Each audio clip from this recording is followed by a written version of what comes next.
Hello everybody, welcome to another video. So last time I was going to include Mao in the last video, but it was taking a very long time, and frankly the whole Mao period is just very depressing to talk about. When you read about it, it's just purges after purges, and you're like, Jesus Christ, this is a bit intense for one video. But to understand the way the CCP works and how it developed, you kind of do have to talk about what Mao did and the role he played in the party. So in the last video I was talking about the founding of the party and Chengdu and how it was basically a strategy to bring about China's national revival, and that's why the CCP was created. I know the background with the nationalists and the revolution gets a bit complicated, but basically just remember that the KMT, the nationalists, overthrow the Qing dynasty, but in the process China gets taken over by groups of warlords. So they ally with the communists to take back China from the warlords. Along the way they have a falling out, and the KMT kills most of the communists, and so they flee to Jiangxi, where they're about to be killed. Because of all this, Chengdu gets removed by the party. And something important to understand about this period is that the CCP pretty much gets totally taken over by the Russian Comintern, which is being headed by Stalin. And he's the one who has Chengdu removed because he criticizes Stalin. And that's why today the CCP still has a Politburo and Standing Committee and National People's Congress. It's pretty much a copy of the Soviet Union's government. So it's actually very interesting that Stalin pretty much single-handedly creates Communist China, because of how he's able to use the CCP as a foreign arm of the Soviet Union. Anyway, the survivors of the Shanghai massacre are all hiding out in Jiangxi, and this is where Mao Zedong becomes very important in the story. So first a bit of background about him. Mao Zedong was a relatively wealthy peasant from Hunan, and from an early age is taught to read and write. He talks about always hating the Confucian classics. He's actually very influenced by legalism, the philosophy that we talked about in the last video. In Mao's first ever essay, he praises the legalist philosophy, and says that Shanyang, the legalist minister, was the wisest ruler in all of China. And when he gets older, he starts reading the 100 Days Reformers, and gets inspired by Chengdu, the founder of the CCP, and so this is why he starts writing for his magazine, New Youth. And just like Chen, Mao sees communism as just a way to revive the Chinese nationalist spirit. But the difference is that Mao sees a role for a kind of heroic figure to lead the party, rather than it being a collective thing that it's supposed to be under communism. And it's during his time as a CCP member in Hunan that he gets to experience peasant uprisings for the first time. And he describes feeling great joy at seeing the violence of the peasants take back the land from the landowners and kill people. And it's here where he has this great epiphany that it's the peasants who can lead the revolution in China instead of the workers like it was supposed to be in communist theory. It's during his time in Jiangxi that he first forms a government and organises the peasants to redistribute the land, and then carries out purges, killing thousands of people. After the KMT forces surround the communists in Jiangxi, they're about to be killed, but in the last minute the communists are able to break through and escape, when they then travel hundreds of miles across the country, eventually ending up in Shanxi, where they form what's called the Shanxi Soviet. Along the way, Mao gets declared the official chairman of the CCP, because he's directly endorsed by Stalin. And the communists stay in Shanxi for a long time, until basically Japan then invades China. While the KMT are fighting the Japanese, this pushes many Chinese troops to the west, and then they join the Red Army, the communists, eventually growing their force to 500,000 soldiers. And it's while he's in Shanxi that Mao first gets a chance to put his theories about legalism and peasant uprisings into practice, something which would then become a model for the whole of China when he ruled it. So he firstly believed that socialism would be achieved through very strict discipline and centralization of everything. And this is where legalism kind of informs his worldview. He says that unity and orthodoxy and control are a virtue, and that people guilty of incorrect thought would be given a chance to repent and correct their ways.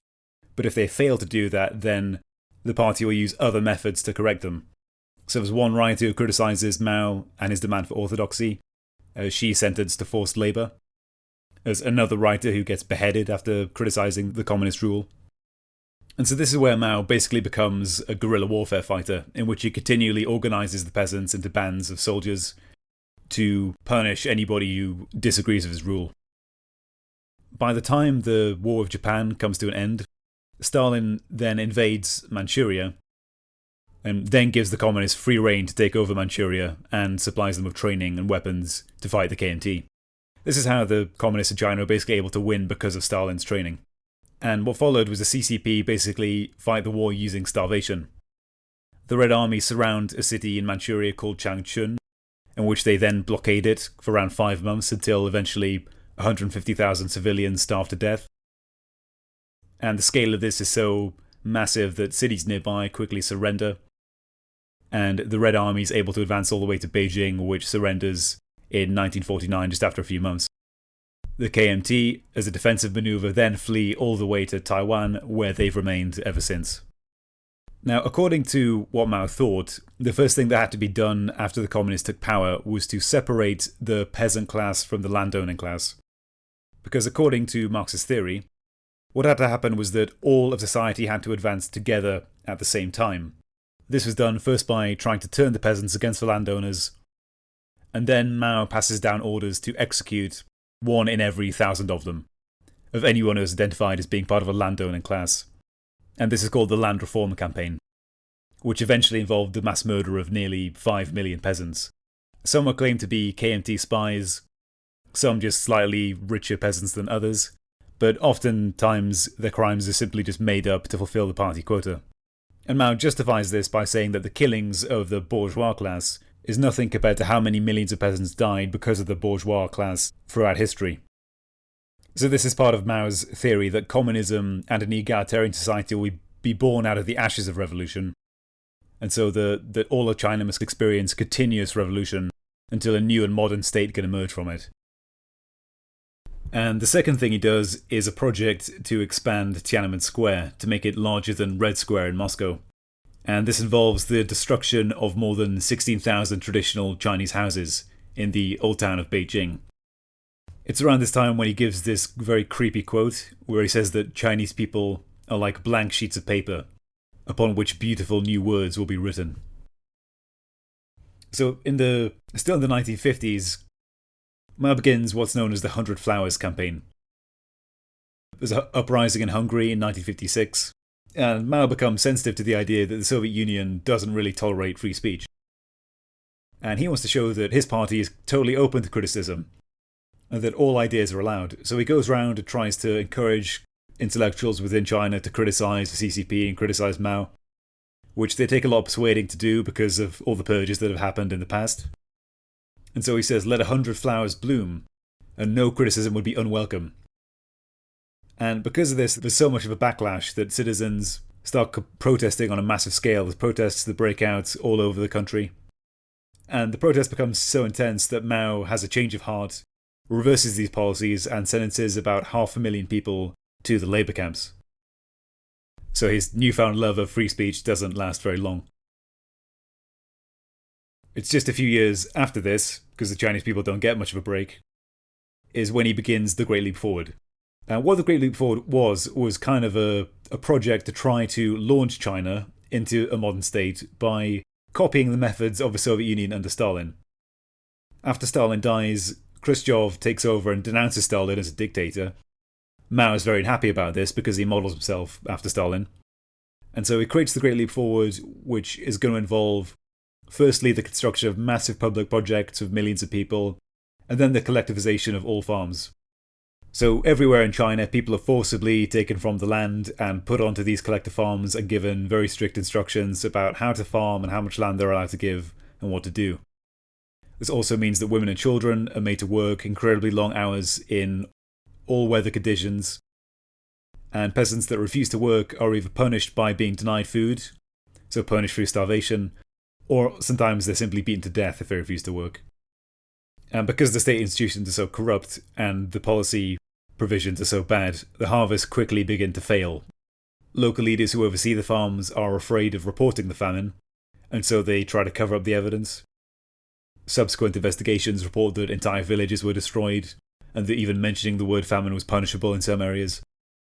What happens in China at this time is very similar to the Soviet Union, where thousands of workers often die to build public projects like canals that never get used, or into Cambodia, where people are just beaten to death to try and get them to work harder in the fields. When reports of the famine first get to Mao, he dismisses them, saying that any shortages of food are caused by either greedy peasants or a lack of resolve. And when the scale of the famine becomes undeniable, he's confronted about it by one of his generals, who Mao quickly purges from the party and is removed from all positions until after Mao dies. He then urges the party to press on with collectivization, saying that it's better that half the people should starve to death so that the other half can eat their fill. And it eventually takes his subordinates Liu Shaoqi and Deng Xiaoping to sort of take over and allow peasants to plot the land semi-privately, for Mao to then give in and take a backseat role. By the time that's allowed to happen, final death toll is at least 45 million people. And for people who don't believe that figure, that's a figure that the Chinese government itself came up with in a report that was revealed after the minister then later fled to the United States. I always found it very difficult to understand the Great Leap Forward, even when reading about it, because just the sheer scale of it and the massive numbers. I think it's important to understand that, first of all, you have a system where anybody who reports failure will themselves be punished by maybe being kicked out of the party or being denied state privileges, so the incentive is always to cover up the evidence. The worse the famine becomes, the more the peasants are punished and the more the cadres deny food or beat the peasants to death. And the fact that anybody higher up who could challenge Mao and try to get him to reverse his policies is purged and not allowed to. And so it's sort of his ministers that end up taking over and running the policy without him. And then after a few years, when China is allowed to recover partially, Mao becomes very paranoid once again, because just as Khrushchev denounced Stalin, he becomes convinced that somebody under him, Liu Shaoqi or Deng Xiaoping in particular, will be the one to denounce him and destroy his legacy once he's dead. So he wants to make sure that that never happens in China. And to make sure it doesn't happen, he becomes convinced that what China needs is a revolution that, instead of destroying bourgeois people, will destroy bourgeois culture. And the way he sees it, China is still gripped by its traditional religions and its Confucian mentality. And only by destroying that will he then liberate all of China for good. And this is why he launches the Cultural Revolution. It starts with student protests at universities, which Mao encourages, and they go around humiliating and targeting professors who they suspect of right-wing thought. And what this turns into is the same students are organised into factions called Red Guards, where Mao and the government arm them with weapons and encourage them to go around and target people, basically by raiding their homes and destroying any cultural artifacts that they find, and publicly denouncing and sometimes even killing anybody who's suspected as going down the capitalist road or betraying the Communist Revolution. This also involves Mao encouraging them to target his political opponents, so people within the party specifically targeted. And this coincides with the creation of a personality cult around the chairman. This is where his Little Red Book is published, which is basically a political and war strategy book, which is given to children. And people go around singing songs and poems dedicated to Chairman Mao. Shrines to Chairman Mao are created. Thousands of portraits of him are painted and appear in every official building. Children are also encouraged to spy on their parents and denounce them if they suspect them. And so then the Red Guards are engaged in this total war against traditional Chinese culture, encouraged by Mao as a campaign against the Four Olds, which involves the destruction of temples and any old artifacts. So it's during this time that religion is made illegal in China, and this involves, apparently by some estimates, 80% of cultural artifacts in major cities in China. It culminates with the Red Guards marching on Confucius's hometown in Shandong, where the Red Guards, after a brief battle, they dig open the philosopher's tomb and destroy it with dynamite. And at the same time, all the party organs start praising the doctrine of legalism as a model for China and how Confucius's ideals are backwards. So his belief is that Britain and France only created modern states because they had revolutions, and that it's by continuous revolution that a new modern Chinese state will emerge. And so it's kind of this ability to continuously think of new warfare tactics that made him a very good guerrilla warfare leader. But it's what made him a terrible statesman, because any time the party creates any governing institutions, he comes along and tries to destroy it all.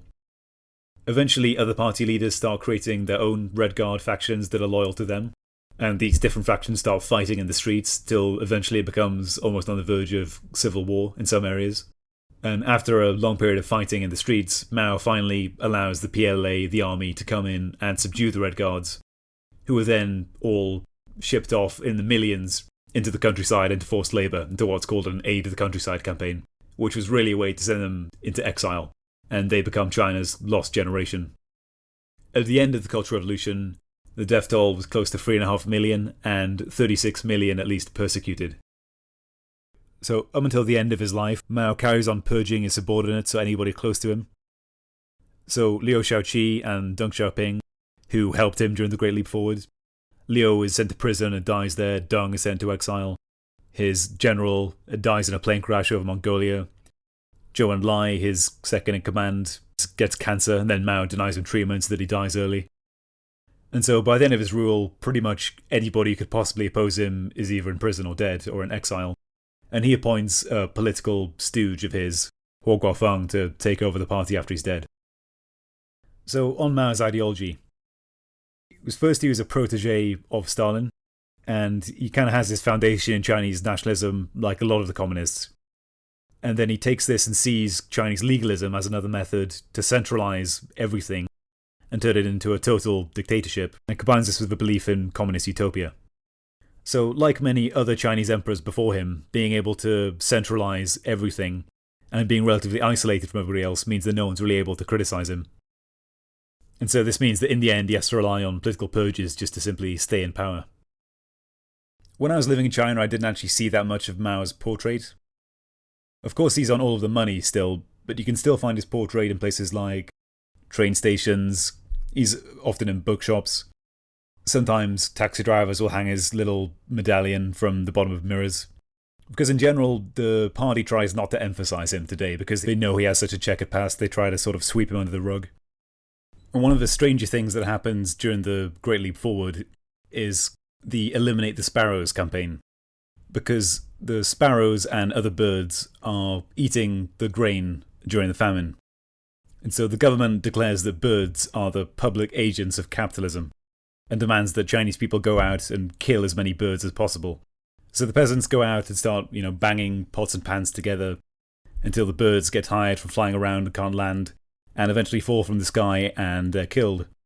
And this happens on such a massive scale that even to this day in China it's very hard to find birds anywhere. Even in the countryside or rural areas, you never really hear them, outside of very specific places like zoos. Another thing in China that's totally a legacy of the Cultural Revolution is the fact that young Chinese people know incredibly little about their traditional religions like Confucianism or Taoism. You have to go to Taiwan and Hong Kong to find Chinese people who really know about all the rituals and how everything works. Because they don't get taught it in school in the mainland, and even their parents don't really pass on the knowledge. If you visit temples in Chinese cities, you'll find very often that most of them are no older than 20 or 30 years because so many were destroyed. Again, you have to go out to the rural areas to find more traditional ones, and even then they're just falling apart. Because religion in China gets made totally illegal in 1966, and it stays that way for more than 10 years till Mao dies. The Chinese government today loves talking about all the cultural artifacts that were destroyed by the evil foreigners during the Opium War or whatever. But the same palace that gets destroyed in that war is then burned down again by the Red Guards in the Cultural Revolution. And the fact is that if you take up everything that was destroyed by the foreign powers, it wouldn't even make up the tiniest percentage of what was destroyed during the Cultural Revolution. And even today, the Chinese government still does this. They apparently destroyed more than 30,000 cultural sites, as a study found this in 2007, simply because they just stood in the way of public projects that they wanted to build. So the mentality of getting rid of anything old and replacing everything to try and create a new Chinese state is pretty much still there. I want to say a few more things about how Mao is viewed historically. One of the reasons I think he gets off the hook slightly, compared to dictators like Hitler and Stalin, is that even though Mao killed more people, Hitler and Stalin were very meticulous and had very precise lists, so they would write down exactly who they wanted killed or what they wanted to happen. So it's easier to link them directly with what happened. Whereas Mao very often just declares things that are quite vague, like go out and do violence in the name of a revolution or collectivize at any cost. And so it's very often his ministers are the ones actually going out and doing the violence or on a local level. There's certain examples like the land reform policy where he gives specific orders like kill 1 in every 1,000 people. Other times he's clearly told about the number of people being killed and makes sure it carries on or encourages it. He also purges the party of anybody who tries to challenge his policies. And during the Cultural Revolution he specifically arms the Red Guards with guns and tells them to go out and purge and kill anybody who's suspected of righteous thought. He literally says to them that the more people you kill, the more revolutionary you are. So even though you have an already dictatorial party, it's Mao's personality and his tactics that make the death toll much, much higher than they would have been otherwise. So it's tempting to blame the entire tragedy on him and see people like his ministers, Zhou Enlai and Deng Xiaoping, as kind of the good guys who tried to hold him back. Whereas in reality, they were also both carrying out purges and killing thousands of people in Shanxi. So you have already a totalitarian mass-murdering party that's made worse by a tyrannical ruler. And Mao today is viewed by the party officially as 70% good and 30% bad, which is how Deng Xiaoping judges him after his death. And interestingly, it's the Cultural Revolution specifically that's meant to be the bad part, and to this day it's the only thing that the party admits to doing wrong and says was bad. Which is funny, because the Cultural Revolution is the only event that targets CCP officials. It's the only one that affected them. You know, not the famine that killed 45 million people, and that was fine apparently. And in my experience, most Chinese people you talk to about Mao will say things like, yeah, he did some bad things, but well, he created modern China. Without him, there wouldn't be unified China. Which is ridiculous, because the whole idea of a unified China that's unthreatened by foreign powers, that was already achieved by the KMT in 1945. After Japan surrendered, it was all over. And as for him, like sowing the seeds of Chinese economic power, the average wage in China when he dies is less than $40 a year. And China achieved virtually zero technological advancement during this time, because it was all set back during the Cultural Revolution. So many universities had to be closed down. I think in the end, Maoist ideology, or the way he justifies everything, it ends up being a similar ideology using legalism that combines the idea of total control by the emperor to make the state strong. But the difference is that legalism was quite realistic, whereas because he combines it with communism, it ends up being very utopian. And so the idea that he has to continually revolutionize and purge China until the old society is completely destroyed, and that a new society will emerge from it. It's the combination of those two ideologies that make it one of the worst tragedies in human history. Although today the CCP has different leadership and different methods that embraced free markets to an extent, its ideology and party structure remains the same. The party's basic doctrines still seek centralization of the entire country and the expansion of power of the Chinese state. So everything it's adopted since has simply been a tool to promote the strength of China. But really, any move towards openness is just a strategy. And given the chance, it will always move back towards centralization and more control, because that's what the doctrine is founded on. How it's able to take this disaster and this tragedy and turn it into a more of a modern state that's economically strong is going to be the subject of the next video. So thank you for listening.